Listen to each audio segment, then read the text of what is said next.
एक ही कोखिया से जनमेली बेटावा बेटियानु हो। एक ही कोखिया से जनमेली बेटावा बेटियानु हो। कि काहे बेटावे के पूजे सारी दुनिया पहना के सोना चानियानु हो।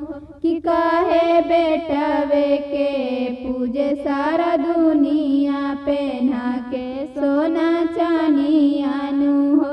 बेटिए के तानावा से भइल बाटे जग के रचनावानु हो। बेटिए के तानावा से भइल बाटे जग के रचनावानु हो। त पहले नारिये के भइल बा जनमिया ता लिखले कहानियानु हो। त पहले बेटिए के भइल बा जनमावा ता लिखले कहानियानु हो।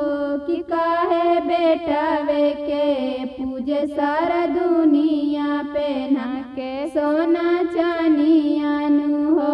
कि काहे बेटावे के पूजे सारा दुनिया पहना के सोना चानियानु हो।